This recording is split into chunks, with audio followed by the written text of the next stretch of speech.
Three, two, one. That sounded pretty good. The tempo. I've never had very much rhythm. Some of you may become somewhat uncomfortable as parts of this film unfold, but I think if you listen carefully, nature was intended to just you out of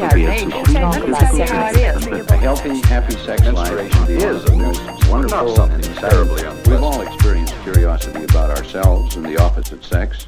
Who hasn't? Hello, survivors. I'm Megan. I'm Marcella. And I'm Colin. And welcome to Remedial Sex Ed. Remedial Sex Ed. That's going to be the most disconjoined version that we've done thus far. Yeah. Oh, the lag. It's fine. so It's good. fine. It's fine.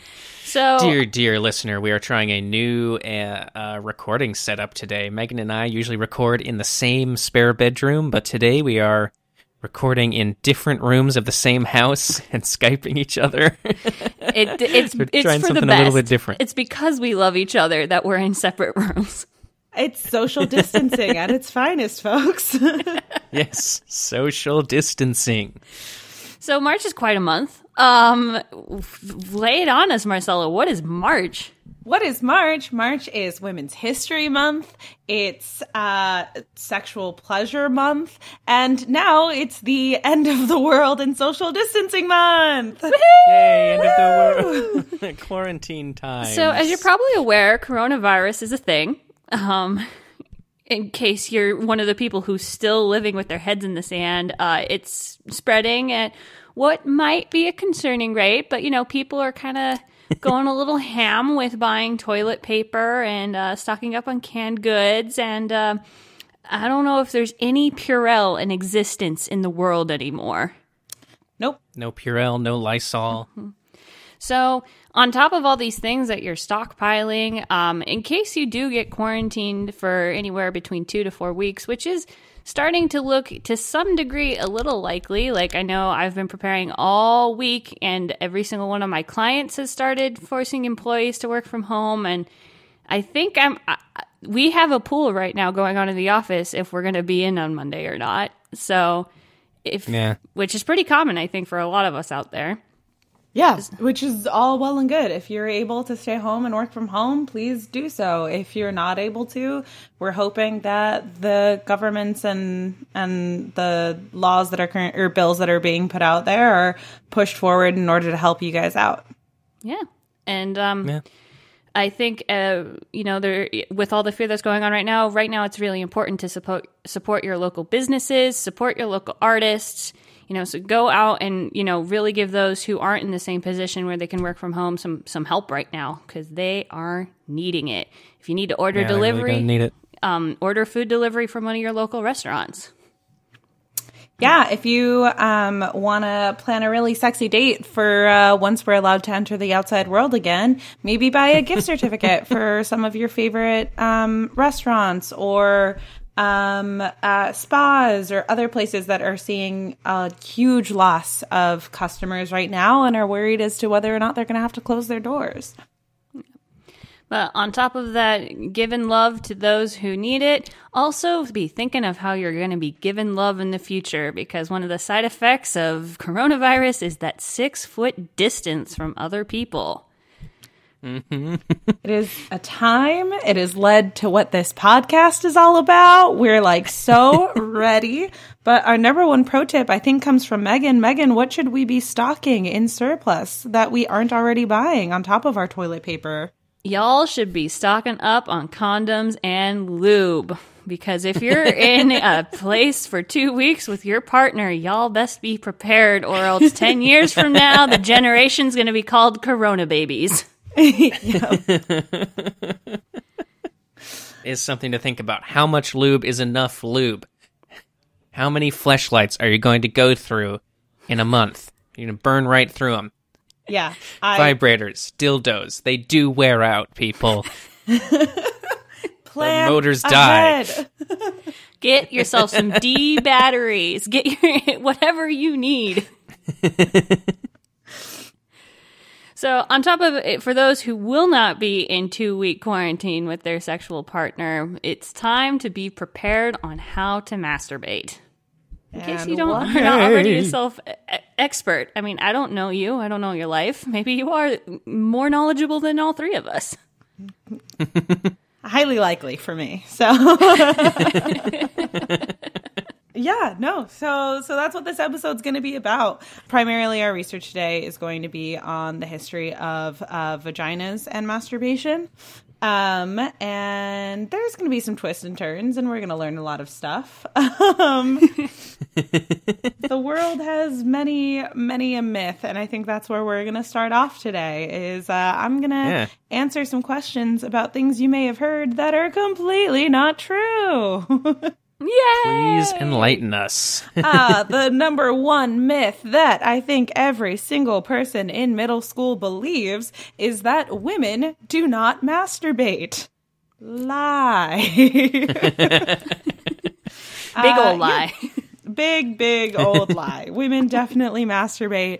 For some reason, society has decided that we're not allowed to talk about it as much as men. But nope. It's also not funny. Yeah, it's because men masturbating is very funny. And women masturbating, no humor there. You know, that brings me actually to one of the other myths that I found is that women masturbate in order to please others, or that it's this like some sort of really sexy thing. Men we're always in bathtubs with candles, or we're wearing our negligee and we're like really excited and we're hoping that somebody is secretly watching us. That's a myth. Surprisingly, just like, you know, when men decide that they need to release some tension, women do as well, and it doesn't have to be a big production. It can be just massaging our bits or doing stuff with our bits, whatever feels good. And it doesn't have anything to do with how sexy we're feeling or dressing up for the occasion. I mean, men just need a shot of dopamine like you need a shot of espresso, you know? Like, I just need some feel-good chemicals right now. Yep. Exactly. Like, men, as I understand it, and Colin can correct me if I'm wrong, but a lot of men masturbate just as, like, a daily habit to do that sexual tension release in the morning or the evening or whenever it happens. Like, same's for the women's. Yeah, it's weird. It's like we all have these needs in our body, and we all do something about it. What a world. And instead of thinking it's weird to do something about it, maybe it's weird if you try to shame others into not doing something about it. Maybe that's what should be weird. Actively, yes. Agreed, Colin. Another myth is that women don't watch porn. Yep. Not true. Watch a lot of porn. Women have the same sexual fantasies that men have. Things can get really weird. We all find ourselves asking, how the fuck did that get in my mind? Closing a bunch of tabs and being like, what? What rabbit hole did Why did I? Down? Oh, talking about porn, we did happen to miss one of my favorite things to happen with coronavirus. Pornhub has made their premium subscriptions free for everyone in Italy to help with social distancing. So, yay! Go Pornhub, you know, supporting the community. Yeah, go Pornhub. Pornhub, keeping everybody safe. Yeah, keeping everyone safe and sane. And honestly, we could all need a little relief, a little stress release right now. So yeah, more power to you. The next one I found super interesting. There's the myth that it's unhealthy to masturbate while on your period. I actually hadn't heard that one before, but since finding that on the internet, I've seen so many places where women actually use masturbation to relieve cramps, or because it like tightens the muscles, it actually can help loosen the lining and might expedite your period process in some cases. So there's a lot of good reasons to masturbate while you're on your period. And I know a lot of women get a lot hornier when they're on their period. So like, take advantage of that time. Use that sex drive. Get going. And then another myth I heard, which was amazing to me and is going to tie into something Colin's going to bring to us a little bit later regards vibrators. My new absolute favorite myth to come from absolutely fucking nowhere is that Cleopatra created the first vibrator. How on earth would she do it in a time without electricity, one might ask? Well, that's easy. Apparently, she decided to grab a bunch of bees, throw them in a gourd, and then hold that right on up to her clit, which, of course, sounds like it would totally work, right? Right, everybody? That makes perfect sense. Yeah. Bees are that strong. Totally a thing. So this falls under, I didn't quote where I got this quote from. It's a really great article. But basically, this is another one of those rumors of Cleopatra's excessive sexual appetites and was used as part of ancient propaganda in the war against her.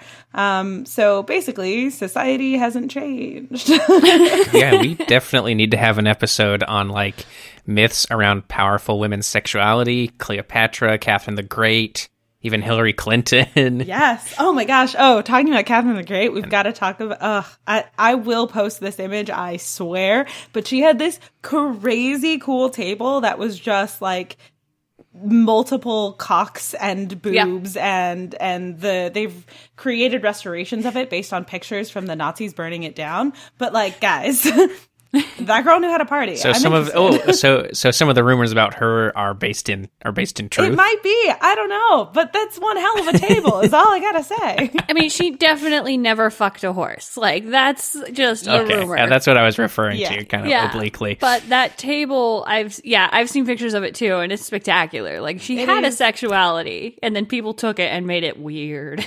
Yeah, we do to all women because we're scared of them, I guess. Another vibrator myth that I've been hearing is that vibrators ruin sex for women, and that how is a man ever going to compete against a vibrator and all of these other things. One of my favorite quotes that I will be using today comes from the AARP website. Yep, not kidding. So awesome. They had an entire article on using vibrators in the bedroom and trying not to be intimidated by them as men. And I think my favorite quote was, vibrators don't ruin sex for women. Does walking ruin driving? No, it just gets you there quicker. Hell yes, AARP. And then the final myth that I'm going to bring us to is from a really great article in the New York Times called "Almost Everything You Think You Know About the Invention of the Vibrator is Wrong." And this is by Hallie Lieberman, who's a researchist and who's currently trying to disprove the idea that vibrators were created in order for doctors to treat hysteria. In order for doctors to specifically give women orgasms in order to treat hysteria. Let me be clear there. And then a really great quote from that article was, "The idea that nurses were masturbating clueless men to orgasm as a mainstream medical therapy is obviously ridiculous. But why don't we think the same story is absurd when it's about women? In part, it's because women have historically been seen as ignorant about their own bodies, and female sexuality has been controlled and constrained by men throughout history. In contrast, men are viewed as knowledgeable about their bodies, or at least knowledgeable enough to know when they've had an orgasm." So the adorable movie with Maggie Gyllenhaal called Hysteria, not real facts. It was a hypothesis is what the person who created this theory is calling it. And she's like, hey, I was also surprised when no one tried to disprove my theory. It was a theory. I just thought that that's what was happening. So it all comes from lies. Maybe not lies, but certainly conjecture, wouldn't you say? Yeah, okay, fine. We'll call them conjectures. Also sexism. Yes, primarily that one. That one sounds right. Maybe that's the one. Because my curiosity there is because there are kind of like London medical journals about it. So I don't think masturbation was invented to cure hysteria, obviously, but it might have been something that like doctors considered because medicine is super sexist and has a very sexist like history. So, I think Colin will probably touch on this, but like these devices were created and they were used on people's bodies, but they weren't being used to masturbate women. Like that's where the conjecture. Right. So you'll see all of the medical journals saying that they were using these manipulators, or, there's like a bunch of ads saying, hey, this will give you a nice blush. It's not because they're telling women to use it on their clit. You would actually put it on your face and create a blush with the manipulators. Cool. Well, I mean, talking about toys, they start way long time ago. I actually found some research that says sex toys started with the cavemen. Oh, really? Yeah. So there's like a bunch of different phallus shaped objects made of like stone or wow, I've forgotten the word for clay. Clay was the word. And they all would they were very, very specifically phallic shaped, where some would have the foreskin pulled back. Some would have they were just got very specific about adding veins or adding scars or adding certain things. And while no research can actually say what they were used for at this time, scientists would conject that they were used as masturbation objects. Yeah. Nice. So yeah, that's 28,000 years ago is nice. the ones that I found. On top of stone and clay, haven't there also been discoveries of some carved out of bone and ivory? Animal bone. Yeah. Yes, definitely. And I'll I think that's a little bit more recently. I know there were sex toys 2,000 years ago. I found a bronze dildo. And it was inside the tomb of the aristocrat in the Chinese city of Yizheng, I think is how you pronounce that.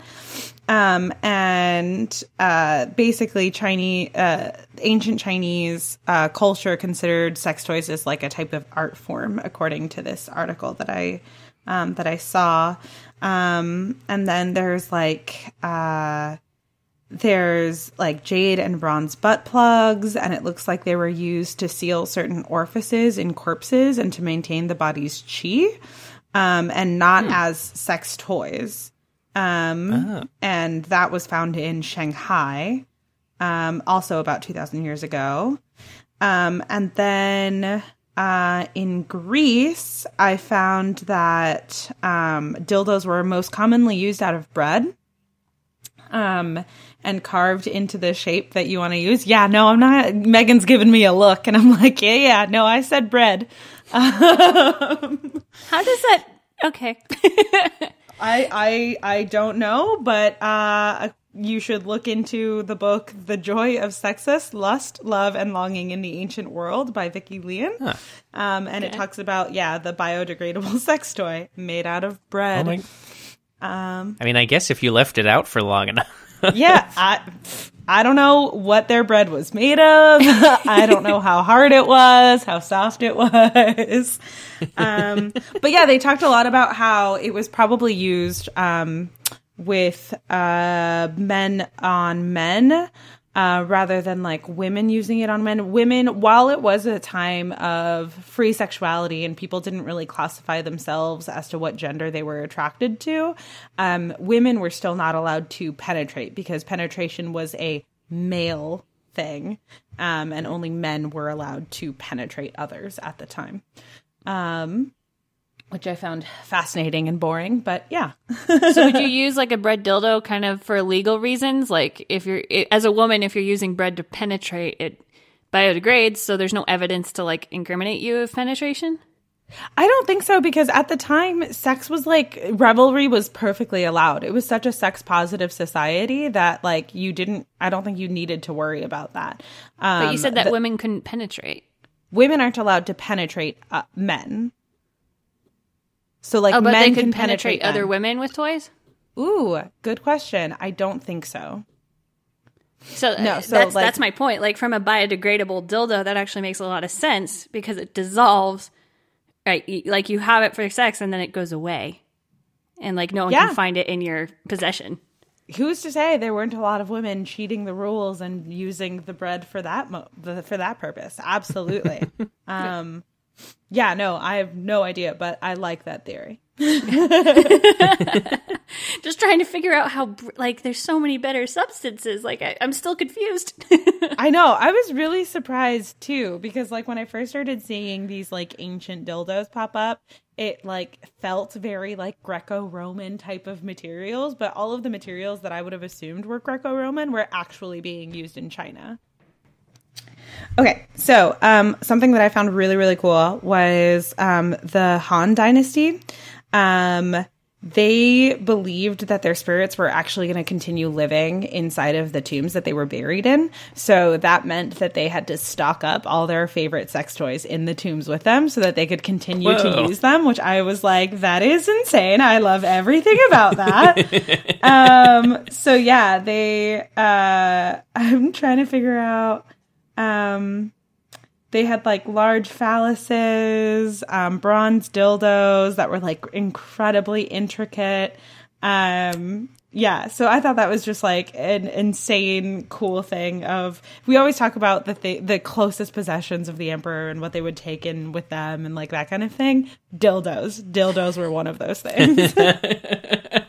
While we're talking about ancient dildos, I did want to talk about the ancient history of masturbation for just a little bit. Satyrs masturbating was a popular subject for Greek pottery paintings. I'm looking at a picture, or I have a picture that I will put in the show notes, of an urn dating to around 550 BCE, showing one horny goat man really going to town on himself. And from what artifacts we have from ancient Greece, this is a pretty popular scene, and satyrs were also pretty popular, and they're always depicted with enormous penises.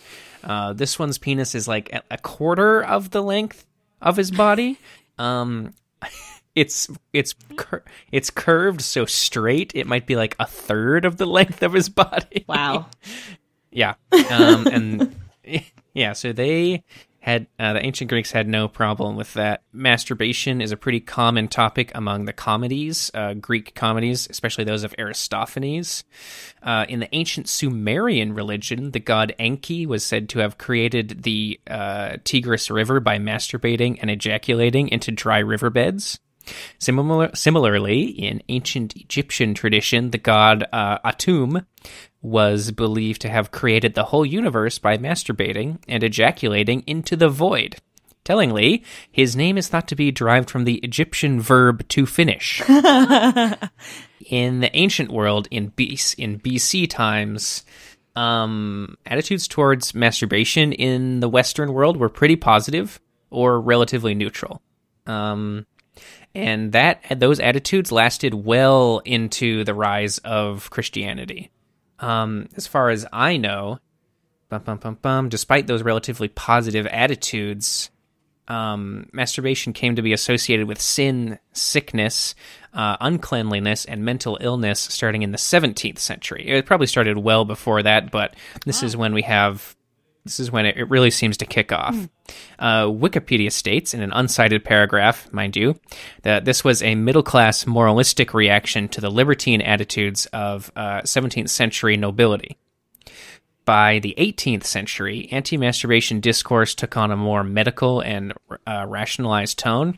Immanuel Kant, for instance, argued against masturbation in 1797's Metaphysics of Morals, calling it a violation of man's duty to himself, saying, "A man gives up his personality when he uses himself merely as a means of gratification of the animal drive."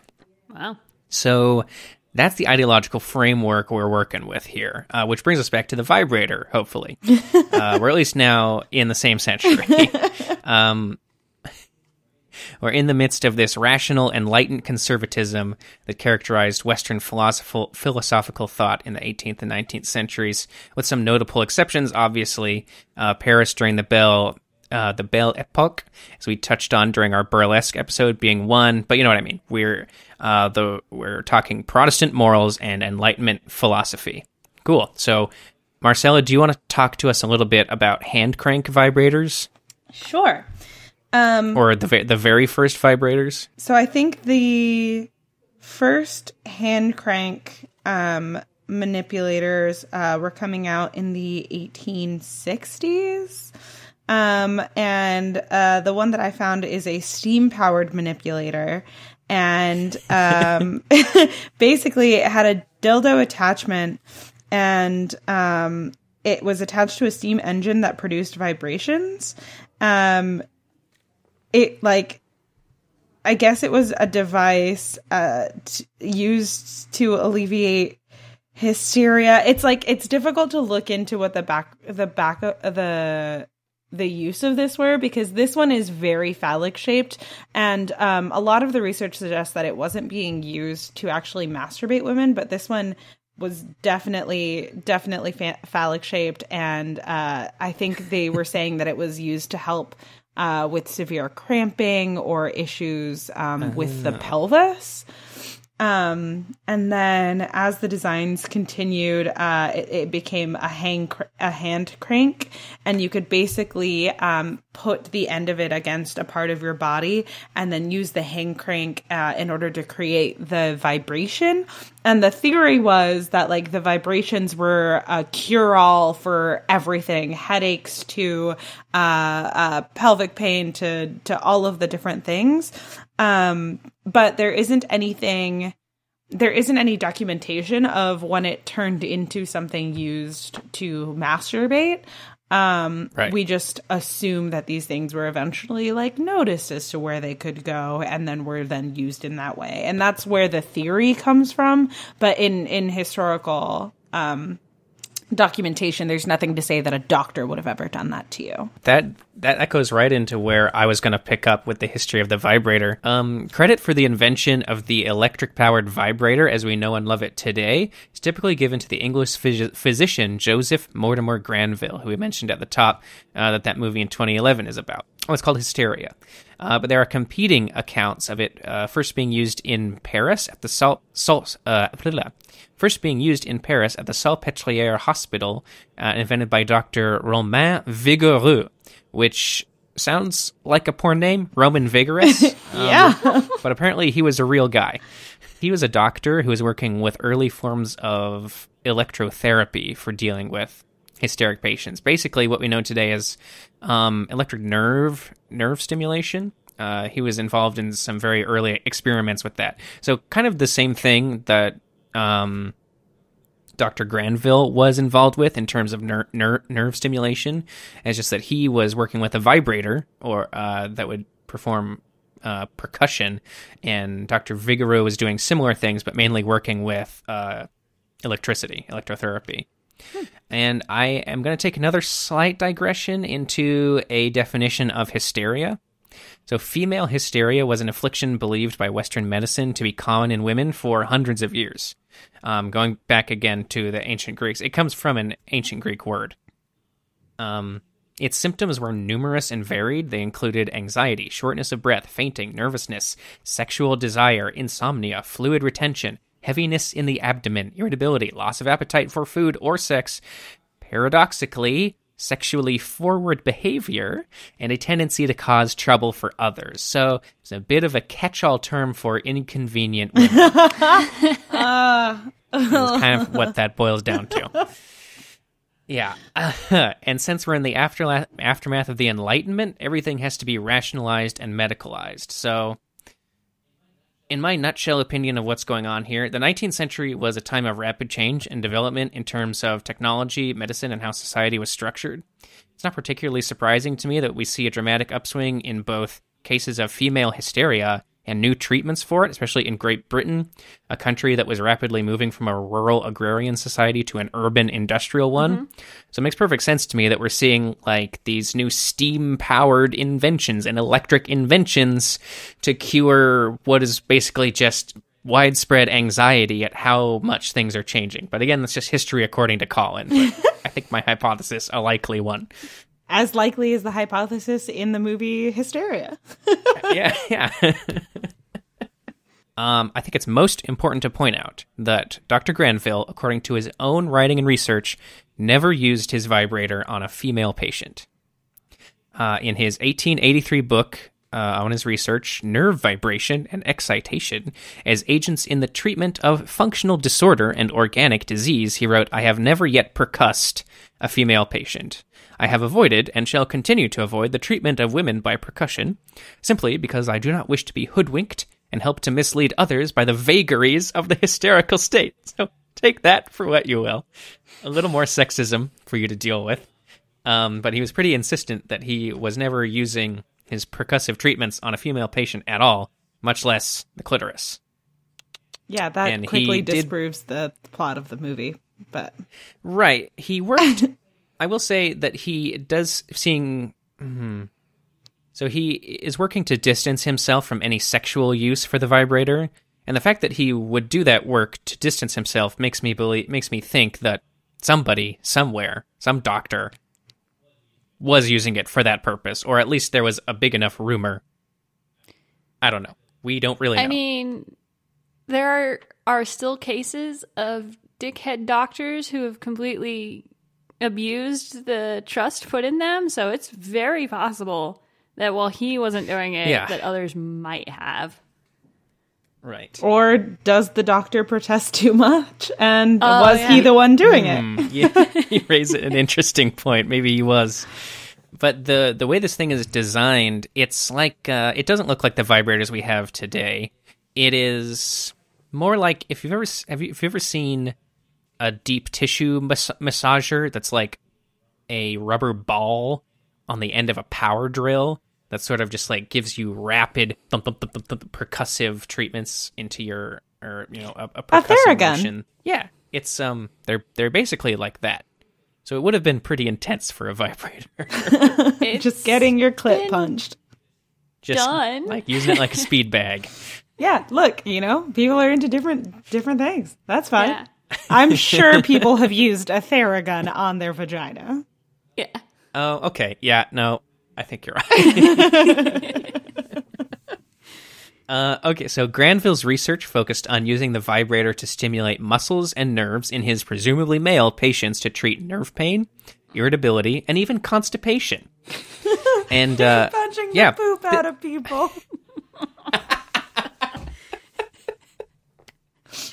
Sorry. You're right. He was punching the poop. Oh, dang, I do. You're right, Doc. I do have to poop now. It really seems to work. Ow. I could not let that sentence slide. It was so good.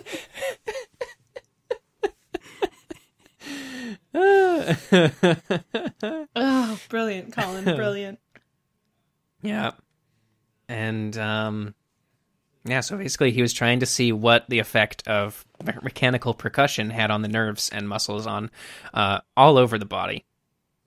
So notably, vibrators were even used on some wounded soldiers in World War I to treat various ailments. Okay. Yeah, and so I guess it's unclear how many doctors, if any, were using the vibrator to induce orgasm in their patients as a treatment for hysteria. Like I said, it seems plausible that did happen. But we just don't know.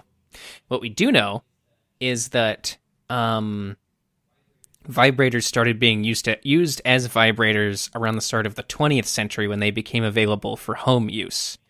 And initially, they were marketed as a cure for nerve pain, headaches, and wrinkles, like we talked about before. And people really did use them for that purpose. They massaged their face, massaged their various parts of their bodies. But the off-label uses for vibrators, that is for masturbation, grew by word of mouth.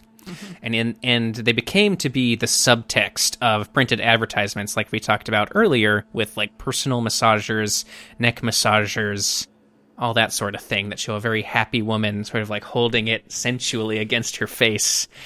But we all know what they're really for. Oh, it's an episode of Sex and the City. Like, Samantha goes to return a neck massager because it dies, right? And like Samantha is super frank about it when she's returning it. She like with the shop person, she's like, it died. It didn't get me off. And the shop owner's like, it's supposed to be a back massager. And Samantha's like, we both know what this is.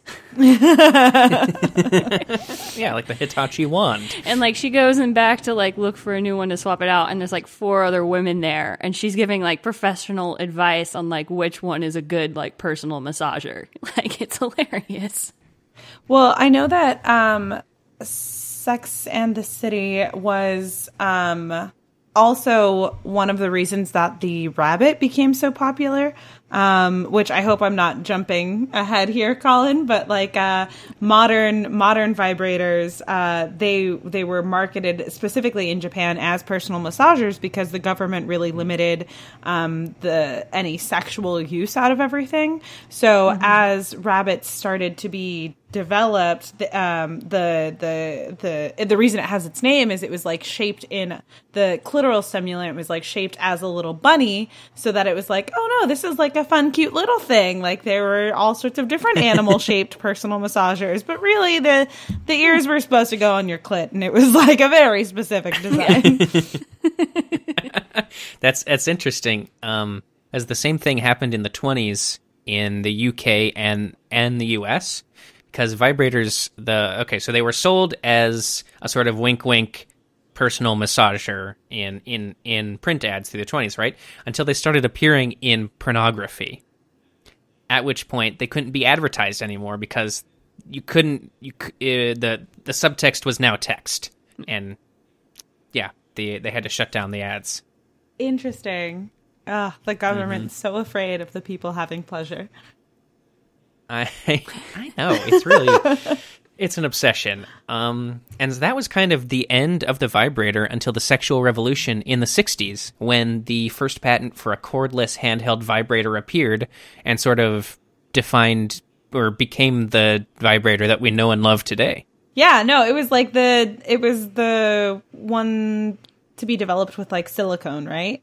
Oh, no, that was a different thing. Is silicone vibrators, I was reading, was actually created by somebody who had a disability, and so they made them with medical grade silicone, and that ended up being the best material for a vibrator because the previous materials used, when cleaned or if heated, they could like lose their shape or their strength, and so it's actually thanks to Gosnell Duncan was working on perfecting the silicone dildo many of us know and love today. Duncan sustained a serious injury that left him paralyzed from the waist down. In 1965, he became active in the disability movement and realized he wasn't the only one who wanted better and safer options for penile substitutes.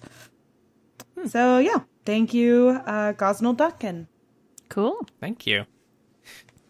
All right, Meg, do you want to take it from there with... Sure, so I'll take it from there. It is no big revelation or big secret that women are not encouraged to masturbate at the same rate that men are.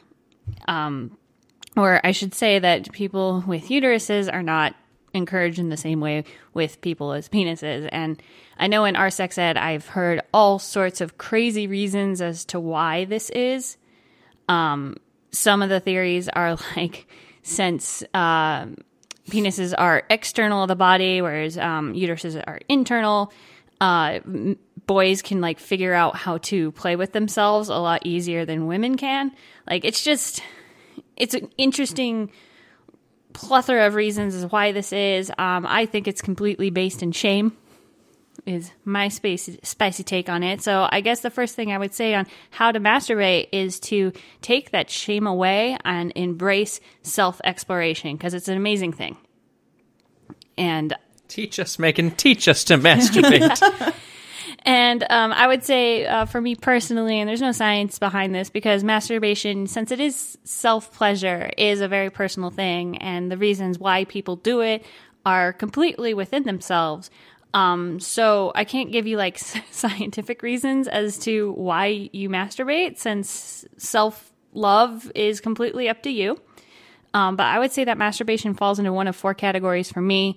It's either been sexual exploration, play with a partner, survival for a long-distance relationship, or stress relief is kind of the 4 ways that I've used it. I think it's a shame that I didn't masturbate for the first time until after I lost my virginity, which I would advise to everyone to swap that order.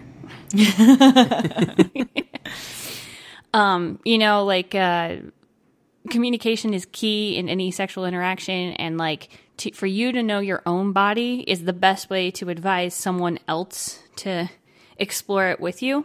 So I think taking the time to explore yourself and know what feels good to you, and what gets you going, what makes you orgasm, what is not going to do it for you, I think that's important. And really, that's my case for masturbation, as to why. There's a really funny episode of the TV show Sex Education, where there's a girl, and this is the first time her partner has ever told her that, or any male partner has ever told her that he wants to pleasure her. What turns him on is for her to enjoy it. And she's like, I don't know. That's not what it's ever been about. So then the advice given to her is go home and play with yourself. And it's just the greatest sequence that feels so true of middle school, of just this girl trying to play with herself and rubbing herself for a little bit, and then climbing on top of a pillow, and then doing all of these different angles, and trying all of these different things, and trying to figure out what does it for her. And it was peak. I highly recommend. So in terms of how to do it, you can Google 1,001 different articles, which will give you advice. Most of them are revolving around using your fingers for clitoral stimulation, since I think if you're early to masturbation, the chances are you probably don't have any toys to play with yet. So again, it's knowing where your clitoris is, exploring, can you deal with direct contact to the clitoris, or do you need to go around the clitoral hood? Because there are women out there in which direct contact is actually too intense for them, and it actually hurts. So that's kind of the first thing to experiment with, is what combination of skin contact can you handle, and how much pressure and how much speed. It's kind of a mix of those 3 things.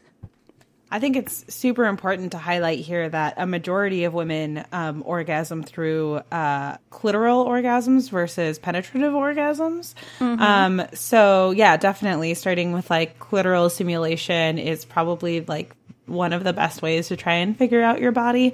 There are definitely also women who only come with penetration as a part of it as well. So there's a ton of different variations to try there. But yeah, 100%, Megan, you got to figure out what your pressure and what your thing work, how things work. Yeah. Which is just for men. People keep saying that it's so much harder for women to figure out what works for them, and it's it's practice, because men, they like different speeds, they like the foreskin pulled back to a certain degree, they everybody has different pressure, or how strong you're holding the hand or holding the penis. Everybody has these different variations, so don't feel weirded out that you have to figure out what your variations are. That's just living. Yeah. And also advice that you get from your friends of something that made them orgasm, or things that they really enjoyed, that might not work for you. And that doesn't mean that you're weird. It just means that people are different. So on top of that, there is debate as to whether the G spot and the A spot actually exist, or if it's a myth.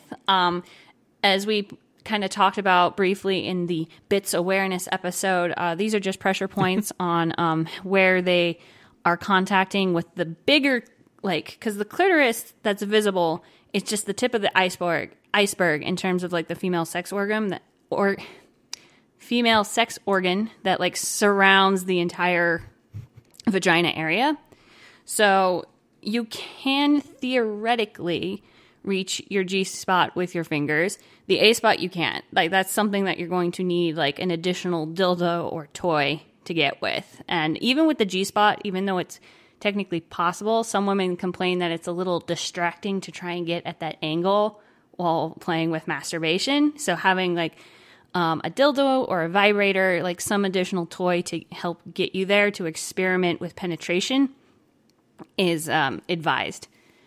This, of course, gets a lot more awkward if you're a teenager playing around with masturbation, because, like, y'all have to buy it, and then, like, you feel this need to hide it from your parents, which I think is a little weird, because, I don't know, like, being a teenager should be the time of, like, self-exploration, but, like, I understand why it's weird.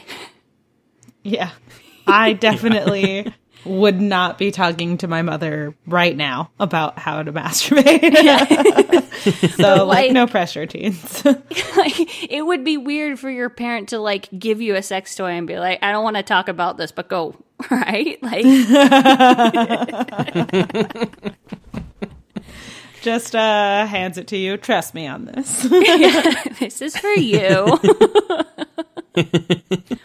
I would say step one that I forgot to talk about before even going into any of this is you should definitely wash your hands before playing with yourself. Hey, it's also Wash Your Hands Month. This is perfect tie-in. Like, wash your hands, wash any toys that you're going to use. Like, cleanliness is key. Be nice to your vagina. It's nice to you, hopefully. So in terms of, like, I would say that the important pillars of female pleasure would be rhythm. On top of that, is your clitoris a lefty or a righty? That's a thing. Like, most women have a preferred side of stimulus, whether it's the right side or the left side. Oh. And I feel like rhythm, I'm learning so much right now. I'm learning. And on top of rhythm, it's like doing the same thing over and over and over again may or may not work. The rhythm is more or less like how you go from like flicking to rubbing to, like, how you do the pattern and, like, how you transition to the other pattern. Because on top of rhythm is surprise. You know, like, your vagina wants to be surprised. Like, if you've been doing the same thing, it's no longer working. Like, do something else. You know? That's so interesting. I hear that's actually pretty opposite to male self-pleasure, where it's like rhythm and consistency can actually lead to masturbation more so. So that's a cool difference. Yeah.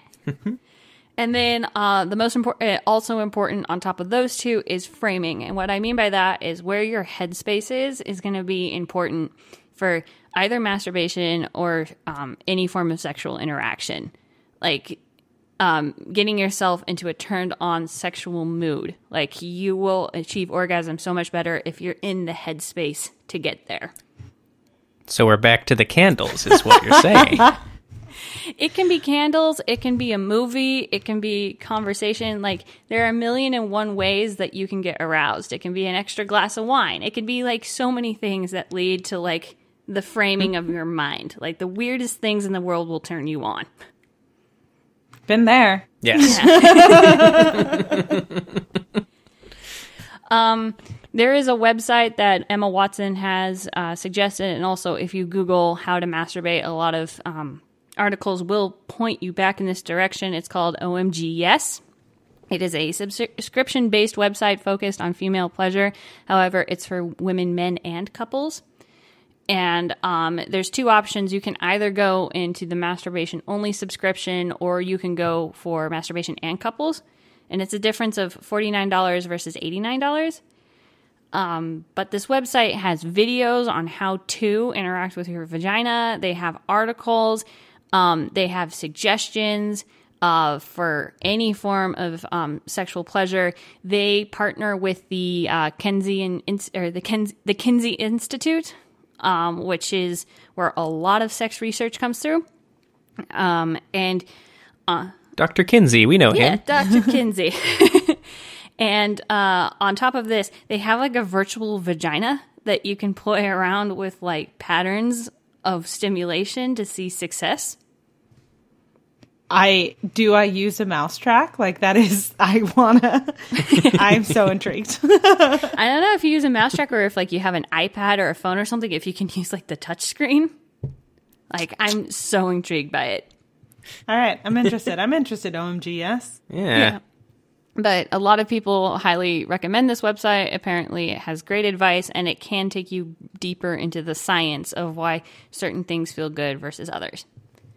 So that's a lot of self-play. Vibrators are a common sex toy for all genders, but for women, it's closely associated with like dildos and clitoral stimulants. And again, these will have varying success levels based on what you're into and how much you can handle. So take suggestions from your friends if they suggest a sex toy, but if it doesn't work for you, again, it doesn't mean that you're weird. It just means that everybody's different. Everybody's different. Every clit is different. Everybody's different. Some suggestions, though, would be, going for if you've done a lot of masturbation and you have a preference for whether you like penetration versus clitoral stimulant or whether you like them both, that'll certainly guide you towards which sex toy is going to be your favorite. And on top of that, spring for one that has multiple speeds and multiple settings, because the cheaper ones will just have one base vibration setting and it's probably not going to be the best for you. And also keep in mind that some women do not enjoy vibrators for the same reason that I said that there are women who can't deal with like direct clitoral contact because vibrators are just too intense for them and it ends up being more physical pain than pleasure. And that's okay. All of this is okay. If you enjoy it or if you don't enjoy it, there are no bad answers. And nice. So multiple orgasming while masturbating. So totally a thing. It's a fun thing to play with if you can achieve it. However, only 47% of women can experience multiple orgasms. Oh, wow, interesting. I hadn't heard that statistic. Mm-hmm. Yeah. It came from that website of OMGS, of like, don't punish yourself too much. Don't punish yourself. Lol. For a lot of multiple orgasm situation, you do kind of have to go from one setting to the other since your clitoris, like your sex organs just like went through a whole bunch of contractions with the first orgasm. The second will probably take a little less stimulus. So if you're doing as much pressure, as much vibration as you did with the first one, it actually might end up being painful. So feel free to like draw it back.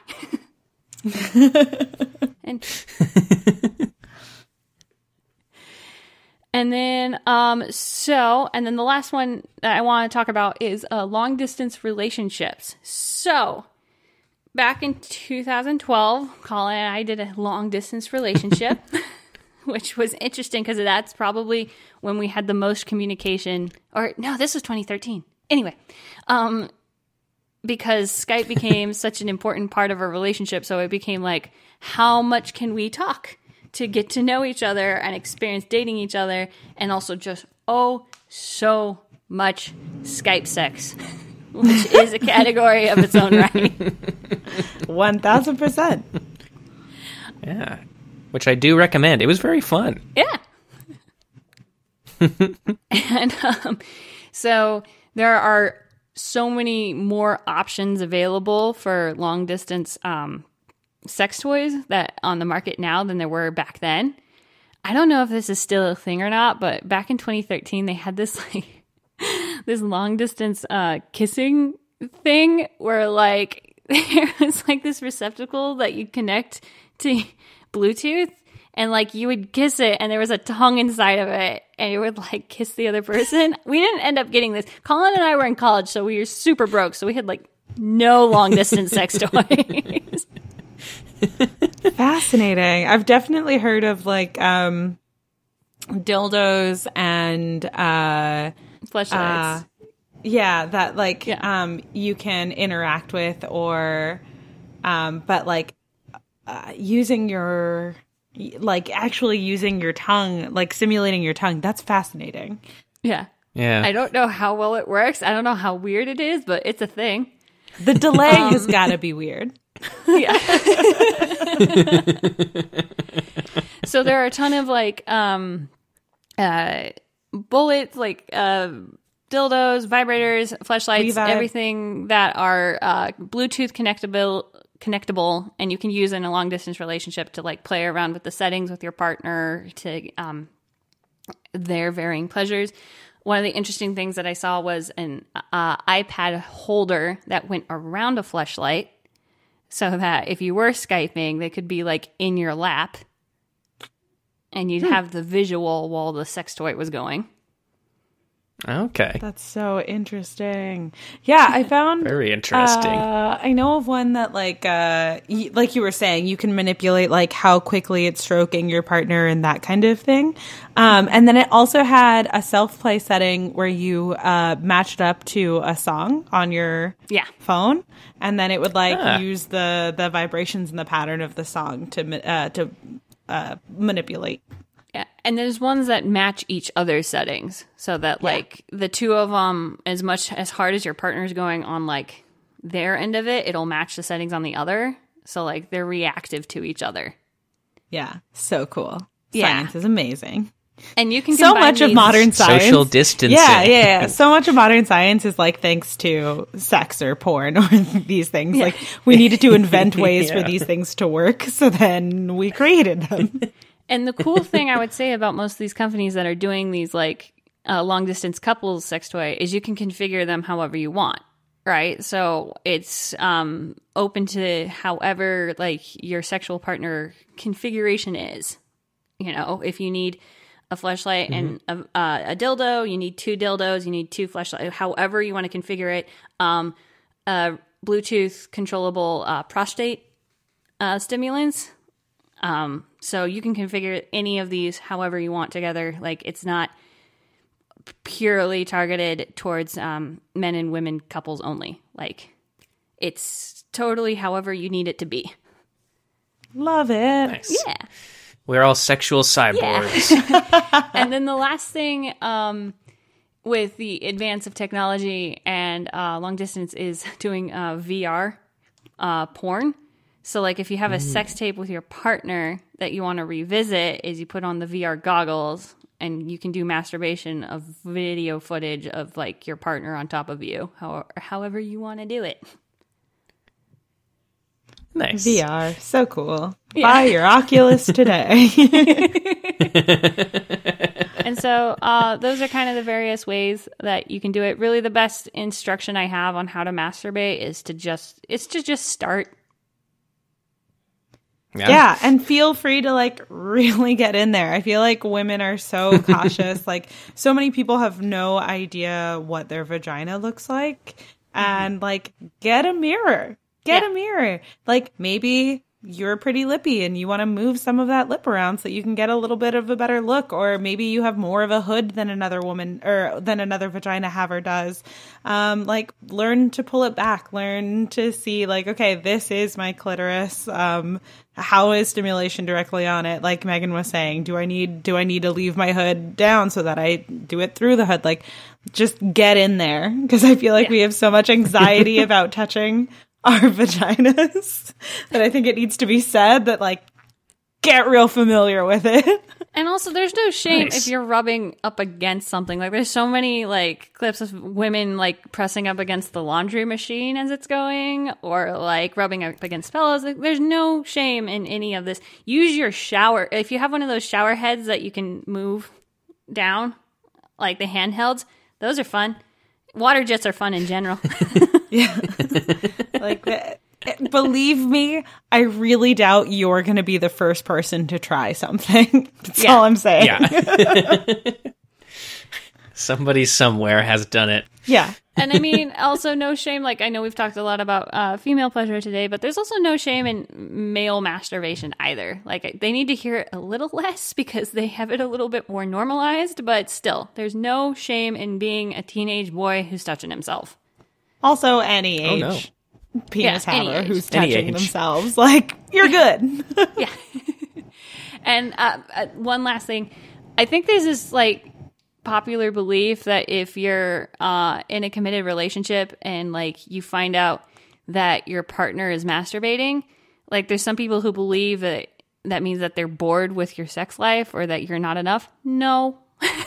Your sex life is still probably fine. You're still probably their preferred, like, sexual experience. But, like, masturbation to me is kind of separate than, like, sexual interactions with another person. They're two different categories for me. And I think they're still completely valid in their own rights and still needed in their own rights. So stay away from other people and play with yourselves. Yeah. We have so many options. Toys, Skype sex. Those are your two. Your hands. Your hands. Your hand. The partner that's trapped inside of your home with you. Various objects around the house. Like, there's options. All right, you're right. Get creative. Get creative. Stay sanitary. Yes. No porous materials. Yeah. Yeah. And again, I'm just going to throw it out there. If you're doing any kind of anal play, make sure it has a base. Yeah. Doctors, they're too busy with other things right now to pull something out of your ass. Yeah, like, be safe not only in terms have a of flared base. cleanliness and, like, we're saying, like, don't be scared to get up in there, but at the same time, don't put yourself in a situation where you're unnecessarily at the emergency room right now. Be bold, be creative, but be safe. Yeah. Yeah.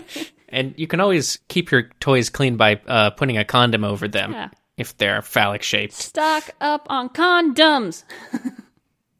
I think it's a good idea. All right, I think that's it. Yeah, that'll do it. All right. Okay. All right, everyone, be safe. I'm Megan. I'm Marcella. And I'm Colin. Bye. Bye. Bye. You will agree that the concepts will contribute to the rearing of a mature person. An absence of Oh, yeah, you don't have to be thinking about